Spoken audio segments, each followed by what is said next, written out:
How did you get into this? This is such a unique niche. Yeah, my grandmother fell and she needed assisted living. And when we were looking for places for her, I'm originally from New York. That's where she's from. And every place was like disgusting, smelled bad, food was bad, care was bad. And they were expensive and had waiting lists.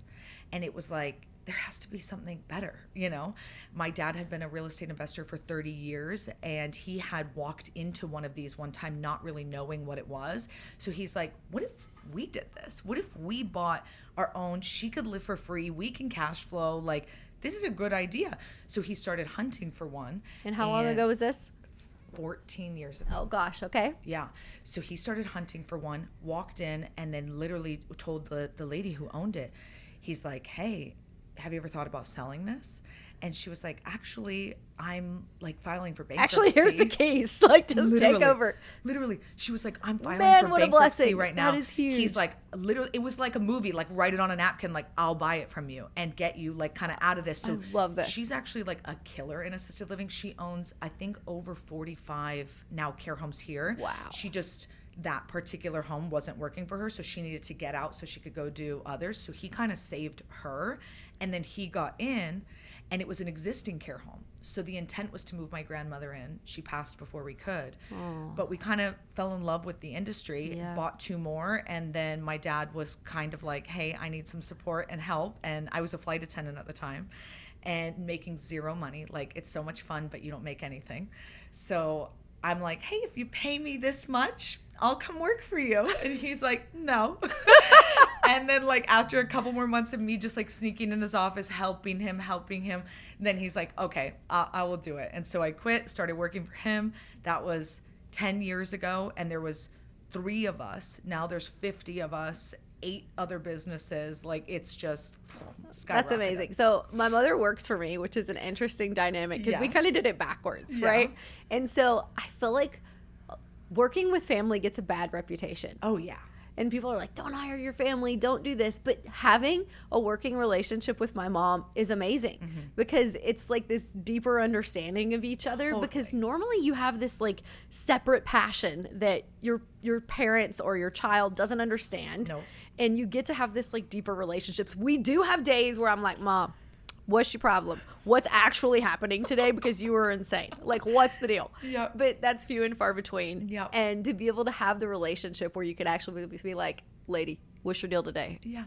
So how does that work with you and your dad? You know, my dad and I had the best working relationship, like probably a dream. Like, people would say, isn't it so hard to work in family business? I'm like, not with him. He's the best. He was so understanding and kind and like never treated me like a child, always viewed me as an adult and respected my opinions, wanted me to join in, wanted me to learn, was willing to help and educate. You know, I have worked since with uncles, cousins, every single one of my siblings and all of their partners. Now my father passed in 2021, so my mom is now our boss. Aww. And you know, I it's been everybody along the way. I will say, like, and she knows this, you know, working with my dad, we had a really beautiful working relationship. My mom and I do not have so much of a great working relationship, and that's when I found out really what working in family business is, because it's not always peaches and cream. It's not always somebody who's there and can do that for you. She's just a different person than he is. And I was used to him as a boss, and she just thinks differently, has different risk tolerance, you know, has different preferences. So things have changed, but I've had all the ups and downs of family business for sure. And so how do you keep your cool and like keep your relationship during that stuff? Because some people end up never talking to each other again. I know. And, you know, because all my siblings have worked with us, you know, we've had moments like that where one of my brothers and I, we're not that close right now because of family business drama. And that sucks. Like, that literally, like, I have gone to now 2 years of therapy over this. Like, it is the worst because you desperately do not want this to impact your actual relationship. But when money is involved and work is involved in all of this, you can't help but that it impacts it. So it is tough. And I think it's one of those things that It's like amazing when it's amazing. It's amazing terrible when it's terrible. Exactly. There's like no in between. There's It's no either in between. awesome or awful. There's no in between. Yeah. And I, like you said, I like working with friends and family because who else am I going to work with? Enemies and strangers? Like, no, I want. Okay, I loved how you worded that because I have this thing that I like to talk about. Did you go to college? Yeah. For what? 2 degrees, communication and family and human development. Oh, well, that's basically like I learned how to be a mom in college. Okay, so I went to business college and they teach you about like not hiring people you like. Yeah.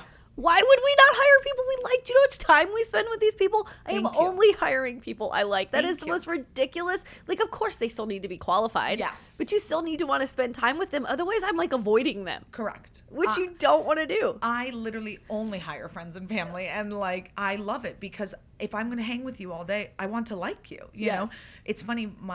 Some of my coworkers and I were going to Vegas next weekend for 10X. And we're like, oh, let's plan this dinner. Let's plan this. And it's like, I want to have fun on a work trip. I don't want to be like, oh, my coworkers, we have to go to dinner tonight. Right. We have Carolina who's in the room. She's my program director. She's literally staying in the room here with my 13-year-old and I. Yes. Because we love her. We don't want her in a different room. You want the girl party at the end of the night, right? Yes. So I love that. And I'm glad somebody else besides me is being like, don't hire people that are just qualified. No, but I will say, like, with that caveat, with the star, the asterisk, right? It can go wrong. It does go very. It is going to go wrong. Not every time, right? But I have lost best friends. Yes, I was going to say that same thing. Yeah, it can go very wrong.